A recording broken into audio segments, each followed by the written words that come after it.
Hey guys, welcome to NFT Hype. I have some friends from EOS DAC here. I don't know if you guys like that introduction or if you're still hanging on to EOS DAC, but it's a great project, so you should. Hanging on But for dear life. I love it. I love the whole concept of DACs, actually. Welcome, guys. Michael Yeates and Saro McKenna, who are launching a really cool project called Alien Worlds on the Wax blockchain. Mike, what do you know about this project? Oh, this is a project I've been following since they came out. It's very interesting. They have all sorts of different aliens and mining tools and all sorts of cool cards that are going to be used in a game which will allow you to mine and fight and participate in a metaverse that their federation has designed. So yeah, it looks quite interesting, and I played it a little bit myself, and I found the UX quite smooth and enjoyable. So I'm looking forward to delving deeper into it. Cool.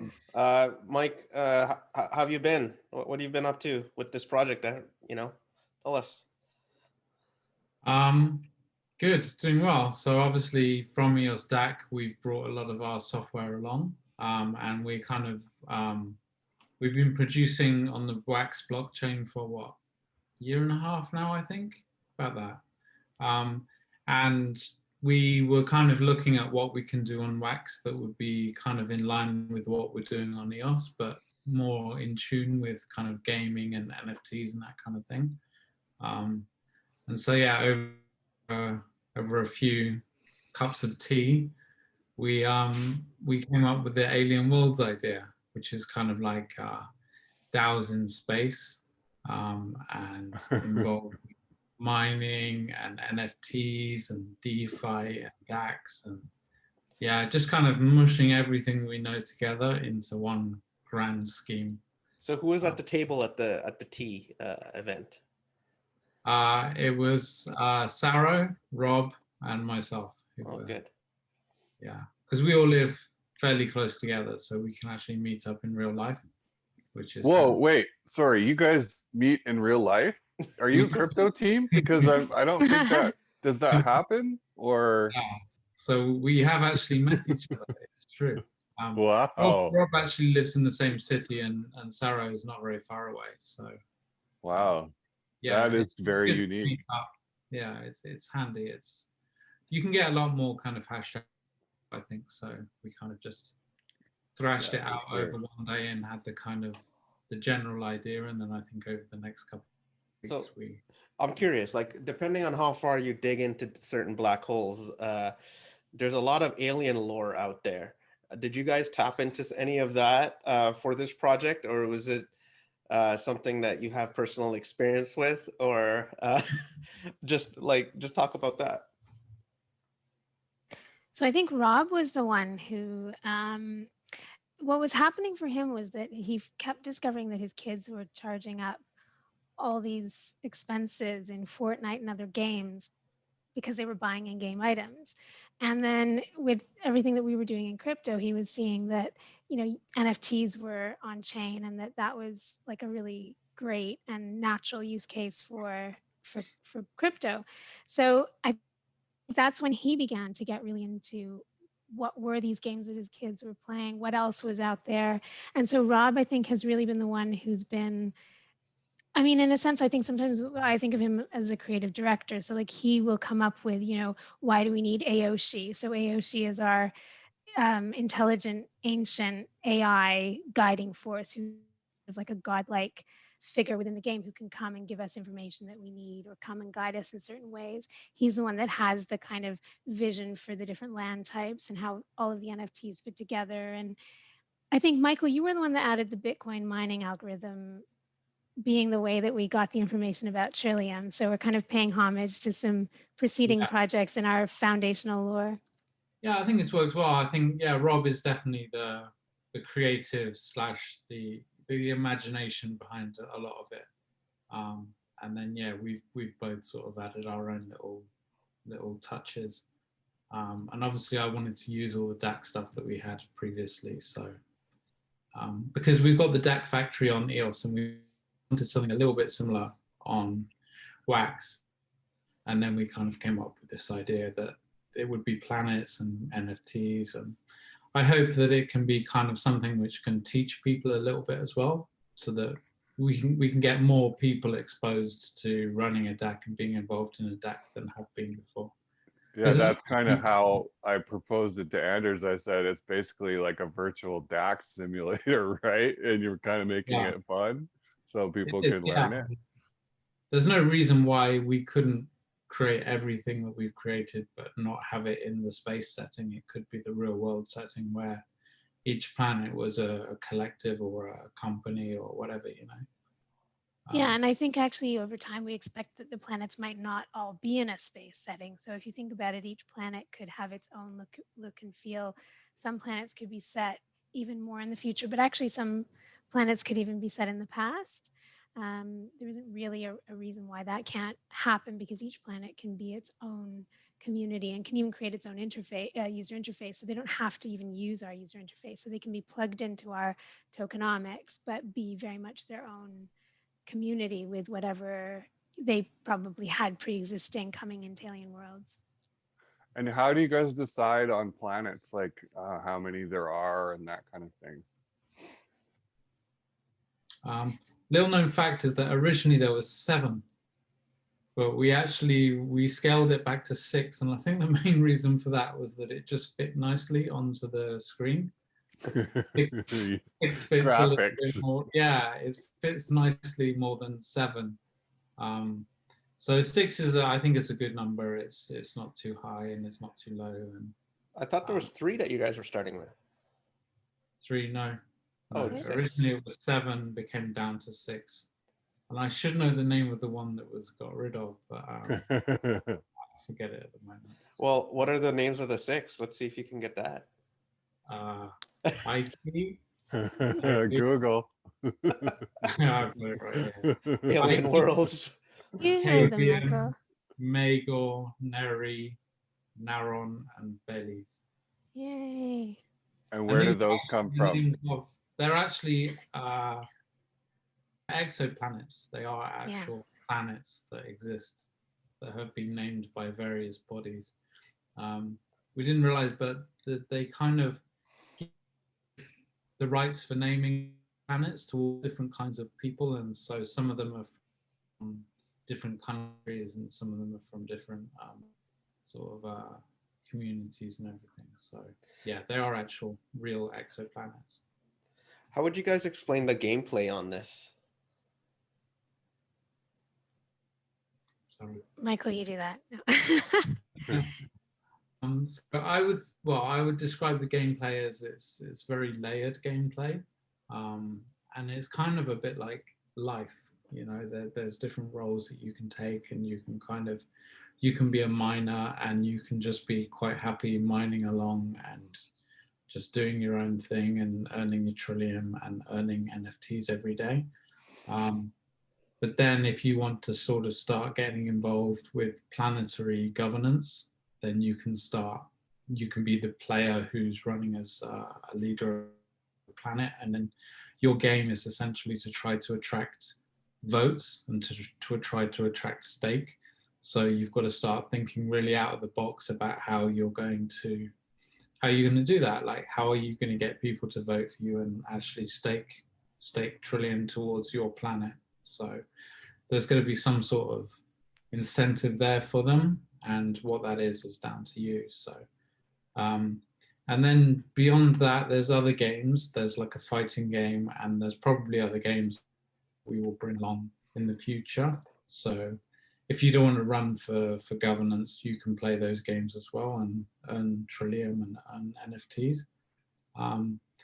But then if you're expert at being a planetary governor, you can start going a little bit further than that as well, where you start to mess around with the contracts which run the planets, which we don't expect anyone to do straight away, but there is the opportunity there to kind of sculpt how votes are created and how planet governors are elected.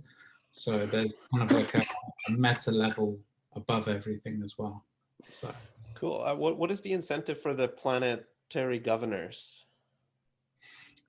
it seems to be mainly megalomania at the moment.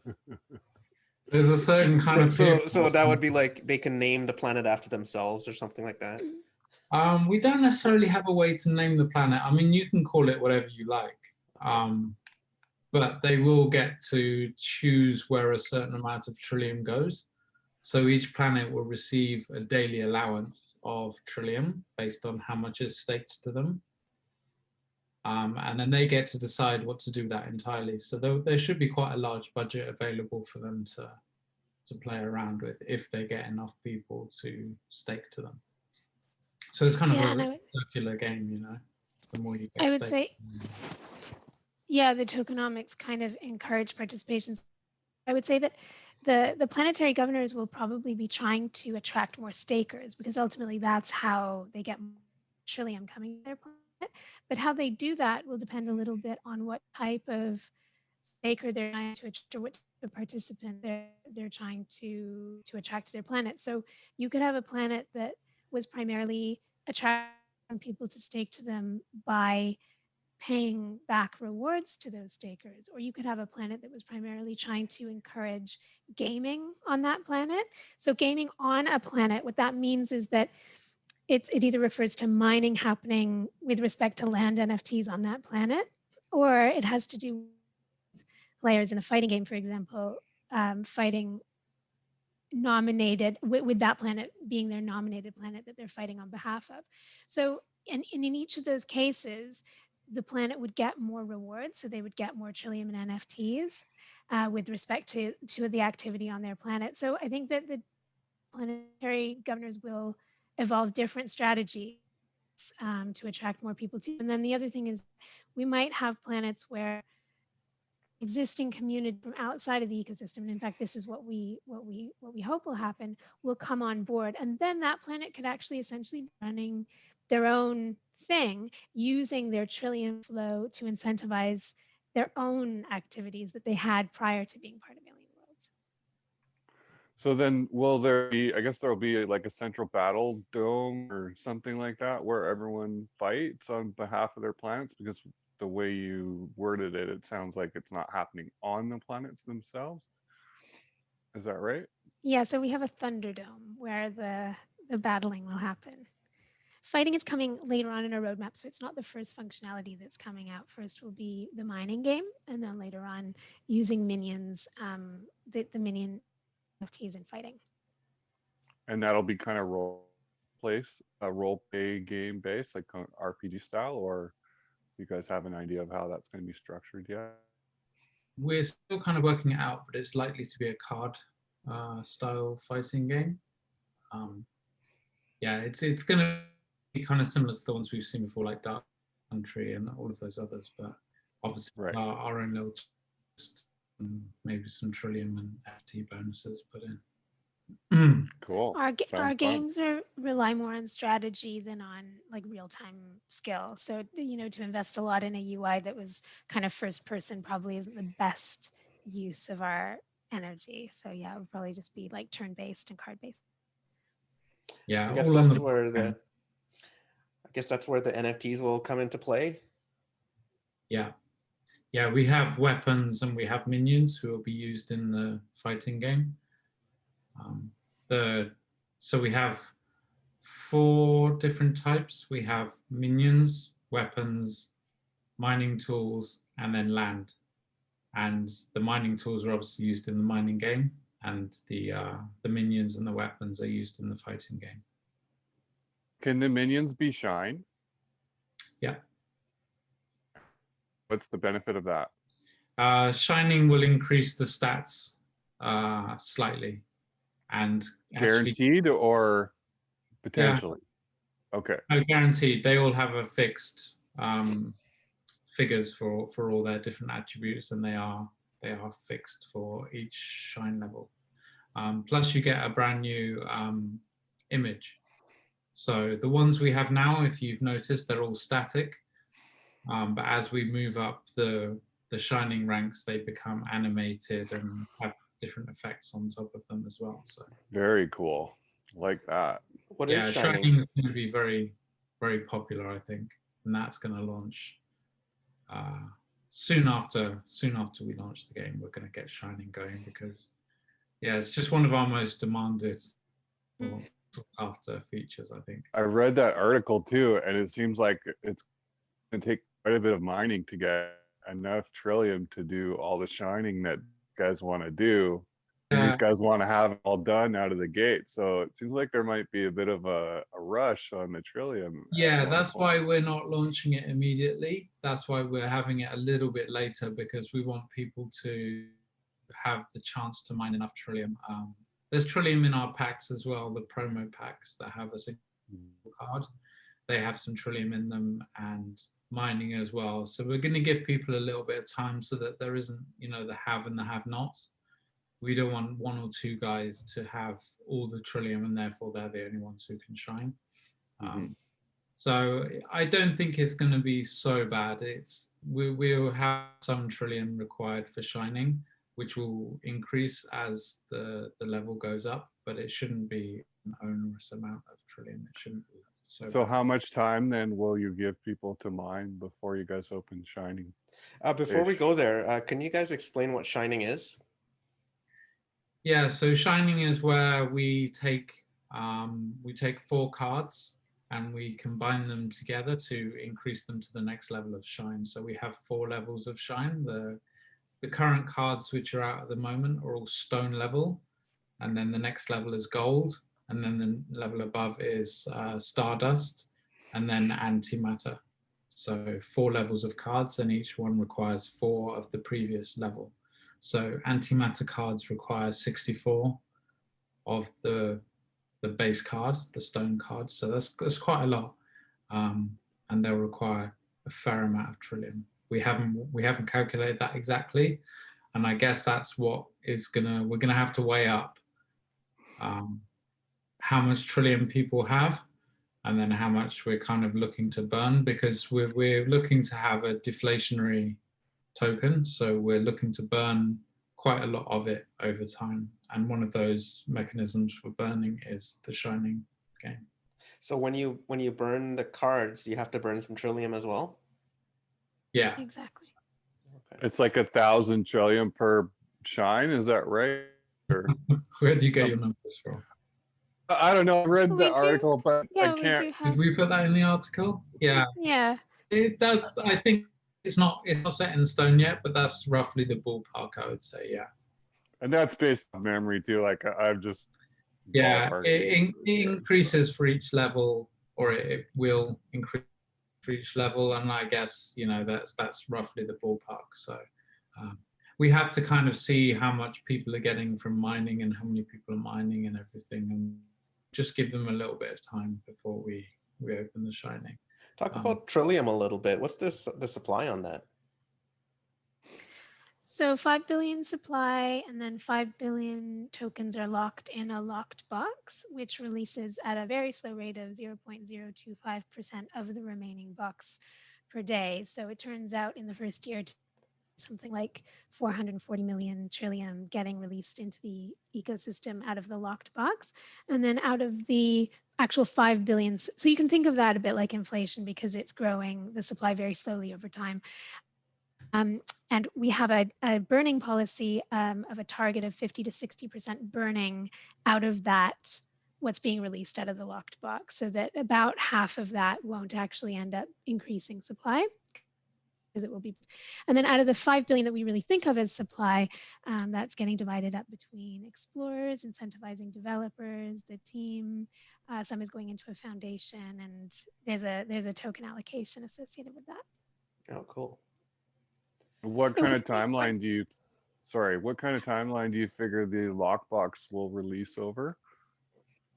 Like, well, because it's a proportion of the remaining box per day, it actually never goes down to 0. But okay. I think it halves over about 8 years. Yeah, something like that. It was, yeah. It's a long-term project before it really goes down to low levels. Yeah. So the idea is that we're releasing some Trillium into the system all the time to help people to do what they want to do and to grow whatever it is that they want to grow within the ecosystem. But we're also burning some of it so that we don't end up with, you know, just people's value disappearing. Mm-hmm. Is there going to be a pair somewhere on an exchange? It's Like, is already Michael- on Alcor. There's These are- already wax These are wax really Trillium on just Alcor. these are just items that we hope that people will use and enjoy in what we're building. within the game. Yeah, we're But excited. they are about standard. They're standard tokens. They're standard wax tokens, and we'll actually bridge it across to Ethereum as well. So we will have the token movable between the wax and Ethereum blockchains. So I think that's one of the really, see. and I think that's really, really significant. So Michael created the first Ethereum wax bridge. And what that does is it allows somebody to store their Trillium as an ERC20 token on Ethereum, because that's a place where it makes sense often to store your liquidity. But it also allows someone then to use Trillium within the game as a wax token. Oh, cool. For all the things that you actually need to be able to use it for within the game, like shining and other fees and so on. So we think of ourselves as a Ethereum project with a layer 2 solution on wax, because you know our token is an ERC20 token, but then a lot of the functionality is actually just, you know, being run on wax. Yeah. So is there an equal ERC20 supply then on Ethereum of Trillium, or how that works? No, the total supply is a billion, and it moves between the two. That it can never be more than a billion between the two in existence at once. So does it sit in an escrow contract or something like that then, and get wrapped? Yeah, basically it will sit either on either side in a frozen contract whilst it's on the other chain. So each chain technically has a billion tokens, but some of them are inaccessible at any one point. So the accessible tokens are always 1 billion between the two. Cool. Yeah. So I mean, that's part of our project as well. We've realized that, you know, the wax community is great. You know, we couldn't have done this without the wax community. Honestly, we couldn't have done it without being block producers on wax. But we need to bring in new people. So the Ethereum community is the one that we're going after primarily. And I think we can all agree with that for sure. Yeah, and obviously wax is a good place for dApps and to bring ETH people over to experience dApps. Yeah, and right? if people want to play the game, then really, you know, you can't be too fundamental about it. There's the fact that you can't play this game on Ethereum. You can't pay, you know, $2 to $5 for every time you mine some Trillium, because it's not very much Trillium anyway. You know, it's a small amount. So it has to have free transactions. It has to have this speed, which we have on wax. So yeah, I think we've done really well to reach out to the Ethereum people. We've had a Decentraland kind of, I don't know, what would you call it, like a portal or a... So basically, one of the Decentraland districts created a scene for us within their district, and people could go in a shooter game, and then when they did that, they could claim an airdrop.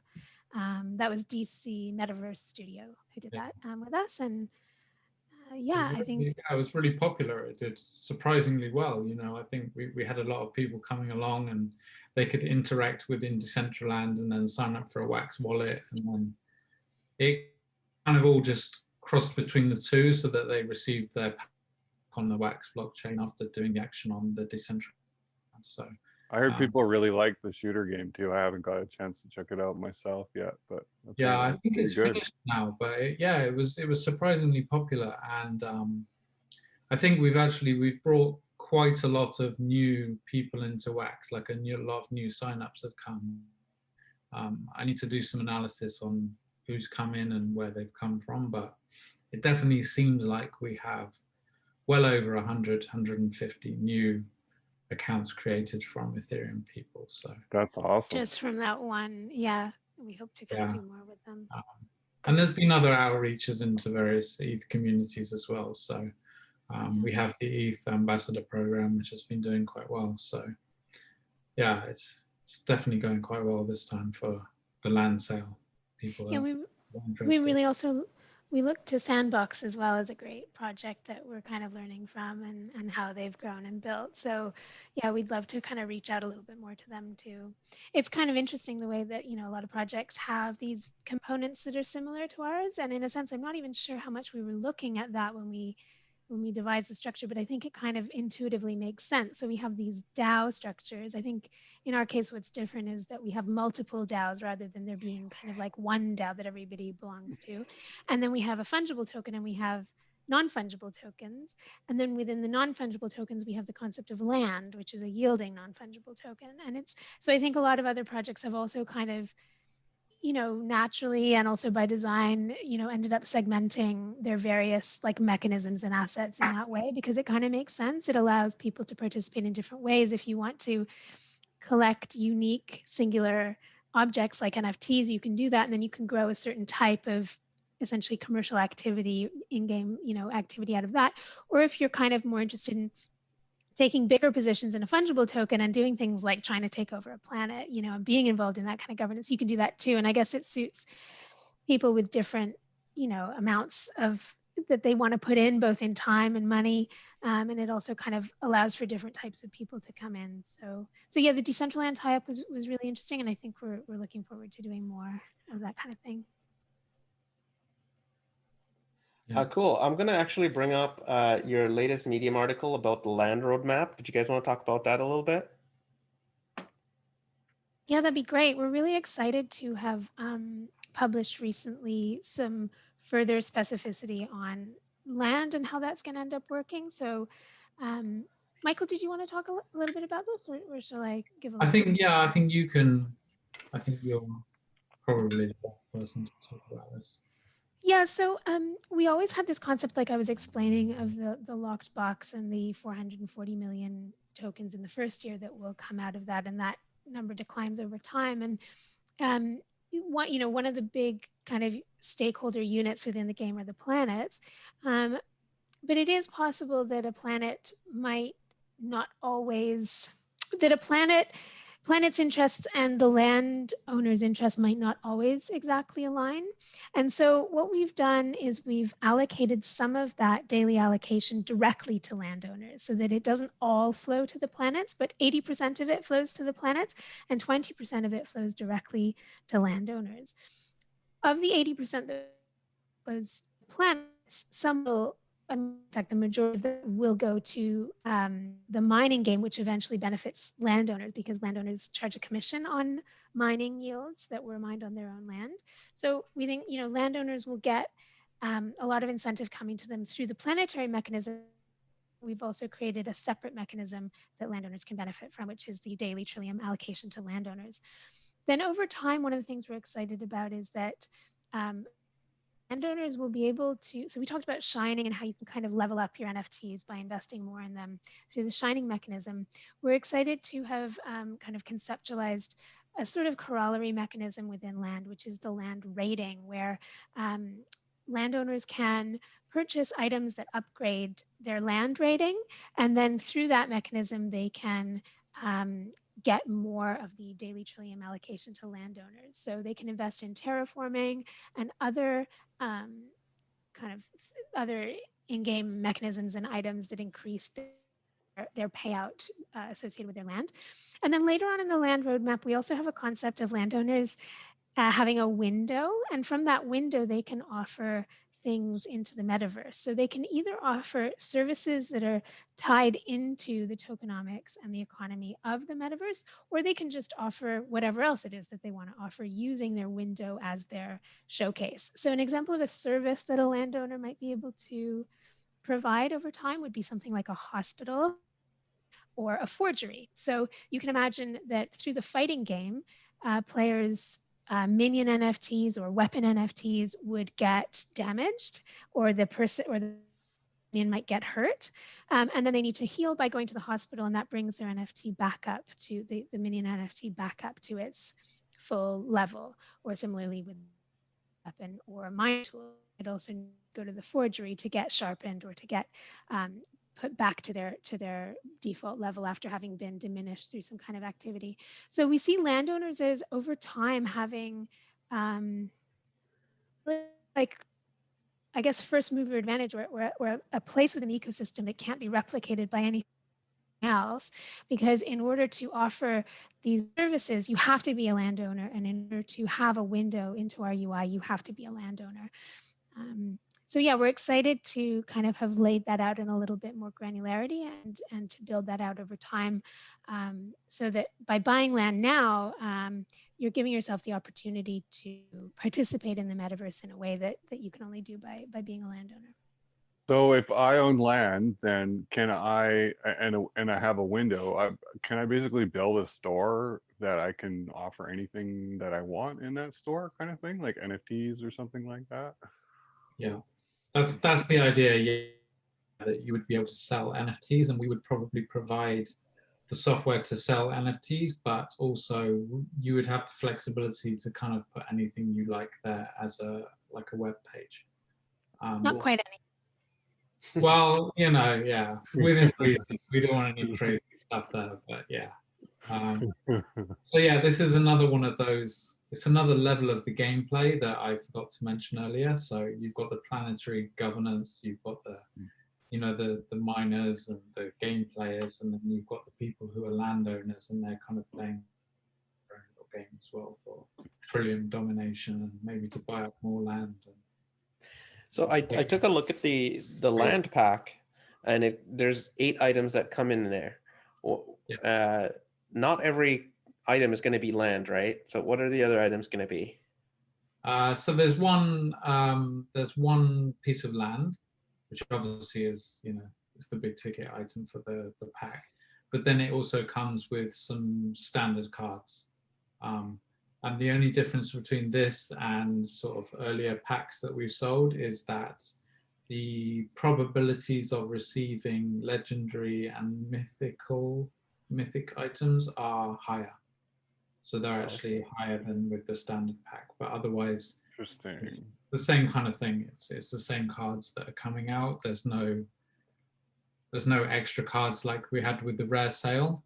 So the rare packs have the X dimension cards in there, but the land packs don't have any different cards. They just have higher probabilities of higher cards. Because we've realized that there's probably too much rare in the world. So the rare is a bit lower and everything else a bit higher. But when you say the other 7 cards are just standard, I mean, there's still probabilities of getting most rare type of NFTs in there. They're just, you know, not as likely as, but there, yeah, as you say, there's higher probabilities of those rare NFTs than there were in the previous sales. Sometimes I wonder if we priced it too cheap, actually, for that reason. That's very possible. We'll find out on Friday, I guess. We'll have to have someone to blame. Yeah, I mean, Friday and Saturday is going to be very interesting. So, I mean, Friday's when it starts, but it typically doesn't really get going until the next day. So Saturday morning. Although we don't know that this time. I mean, it could be all over by Friday. We never know. I mean, we really don't know actually in this case, because land is a very different type of NFT than the other ones, and there are only 3,000 of them, you know, on these planets. So I suppose in that sense, it's a lot rarer than the other NFTs were. So we don't quite know what how the auction will end up going. Yeah. Can you talk about why you guys went with the Dutch auction sale structure?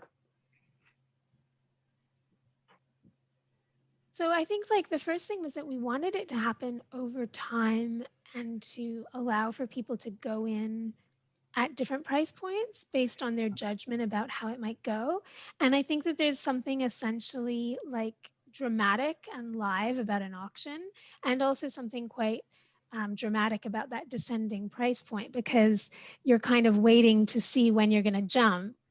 And depending on how you're gauging other people, you might jump earlier or later. So I think we wanted it to be with enough time that people could kind of get their act together, and it wouldn't be the case that they woke up one day and said, "My God, it's over," kind of thing. Like if it had only been a couple of hours, that might have meant that some people would just not be able to participate. So we wanted to make it long enough that people in different time zones could participate and so on, but also go through a wide enough range of prices that, you know, as the market moved in one direction or another, we were covering those different price points and people could kind of choose where they wanted to come in at.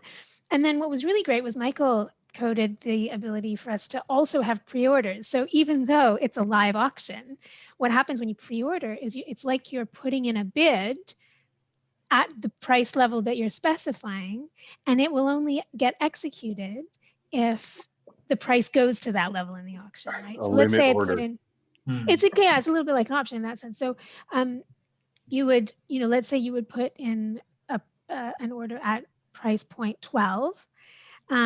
That's you thinking that we will make it down to price point 12, but if we sell out at price point 10, your order will never get fulfilled. So even though it's a pre-order, it's not a guaranteed sale. It doesn't mean that you're definitely going to be able to get the pack at that price.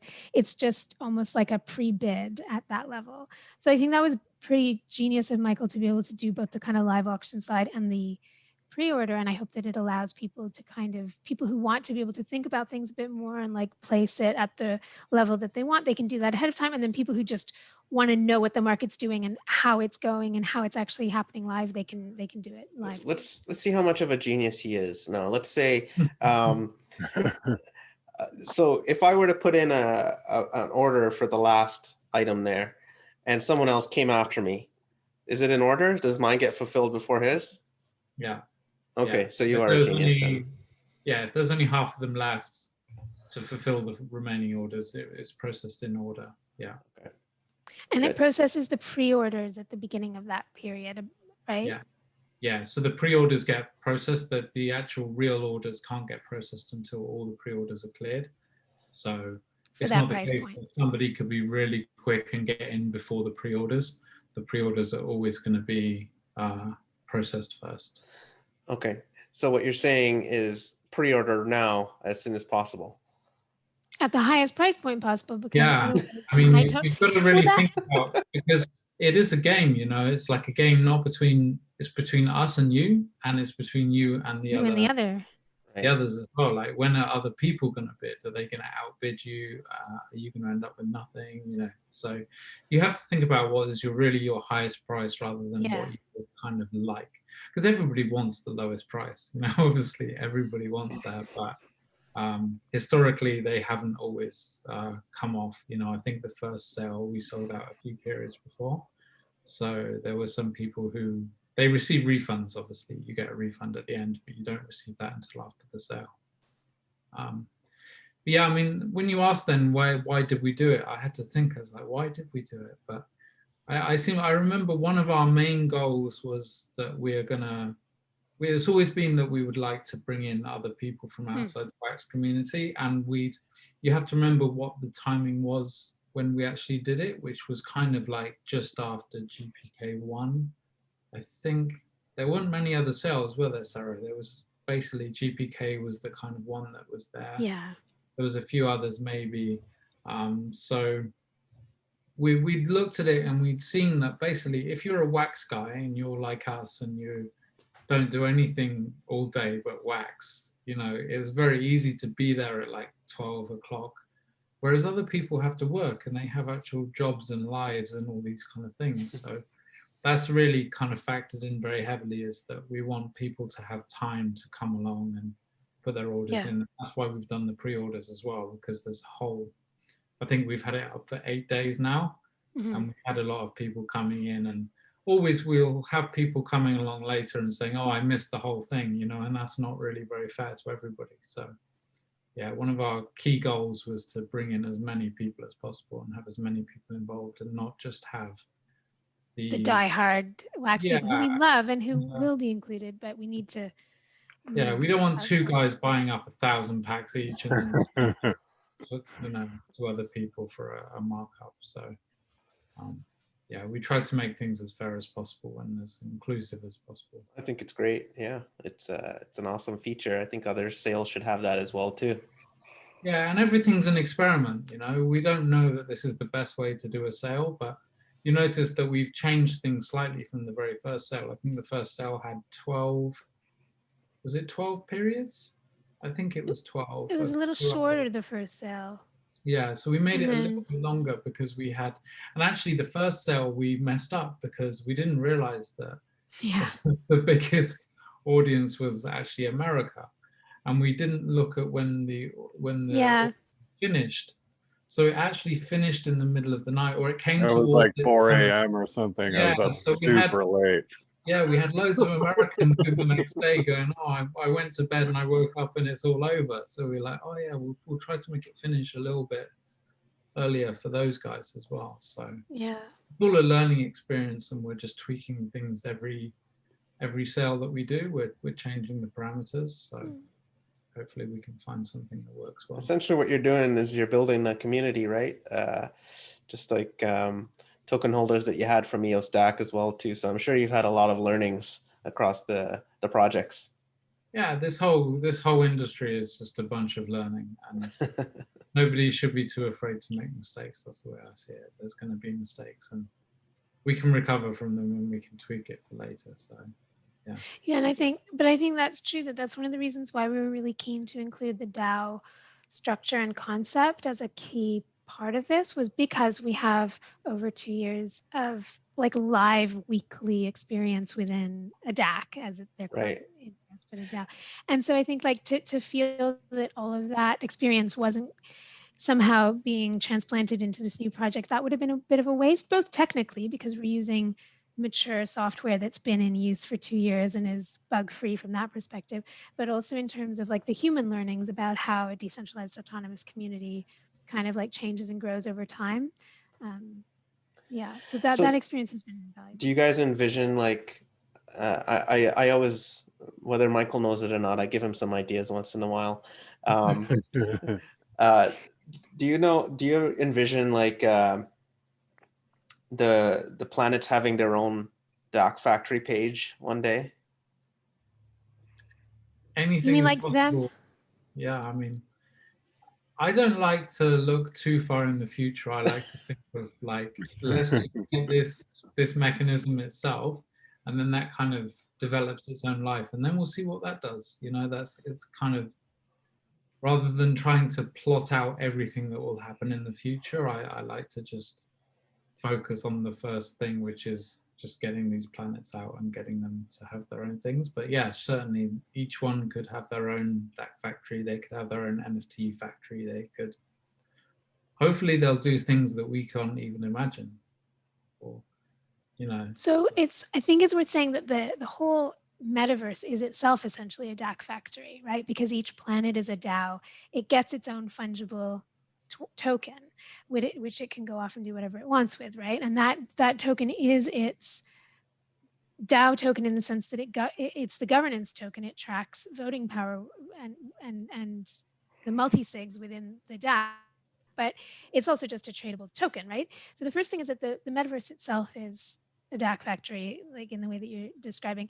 But yeah, I think it's worth saying that I think maybe more than being a DAC factory, each planet probably would end up becoming an NFT factory, because I can totally see each of the communities wanting to make use of the functionality, the interoperable NFT creation stuff that Michael's going to be bringing on stream, that then allows them to create an NFT that has a certain like baseline standard within the metaverse, so that one planet that creates an NFT, it wouldn't be like too highly powered versus other NFTs that other planets are creating. Or if it were, the other planets wouldn't necessarily have to recognize those NFTs within their own like native gameplay, right? So there's definitely an interoperability piece that you then can create within a metaverse. So I do think the planets being able to issue NFTs that are recognized by other planets is a very likely way that this will unfold. And just going back to the fungible token, the differences, so you can think of each planetary token as kind of like the EOS DAC token, which is used for voting for the custodians of the DAO. But the difference with this is that each planetary token is backed by the Trillium. And that backing doesn't have to be one-to-one. So we were building in a mechanism where you can increase the backing of each token in Trillium based on the income to the planet. So we're not going to go into this too much now because it's a bit more like second level advanced planetary governance stuff. But yeah, it's going to be quite interesting when the planets start making their token more valuable than the other planets and offering these extra incentives to come into planets early and stake in early. Well, Yeah, so you can think of the trillium that flows to each planet as a liquidity pool in itself. And then as the custodians decide to back their fungible DAO token with more trillium, then their DAO token would increase in its backing. So this is definitely going to be a mechanic that custodians of the planets will likely make use of to attract more stakers to their planet and then to recognize those stakers with something of value. So land sale starts December 4th. What time? 1 p.m. UTC. And pre-orders are open now. We also have a really friendly Telegram. I mean, although I've been working in crypto for a while now, I seem to remain a perennial newbie in many ways, which includes pretty much anything technical, essentially. And so, like, if anybody has any questions with respect to how to do a pre-order or how to make that Ethereum payment or even how to set up a Wax Cloud wallet, anything like that, we really do have a friendly Telegram and we really are just like answering any questions that people have in there all the time. So please feel free to come in, say hi, and ask any question, no matter how big or small. great. I will put your links in the description of this video. And looking forward to being part of the community. I really like what you guys are doing. And I know Big Mike is probably already one leg into the black hole. And I have a toe I'm breaking in there. stuff. I'm You're already breaking stuff. Yeah. So. Cool. Yeah. So I'm looking forward to it, guys. Good job so far. Thanks so much, you guys. Thanks for coming on, guys. It was great to meet you and talk to you guys. Nice to be on with some fellow Canadians. Very much so. Have a great day. Thanks. Cheers. Yeah. Cheers, guys.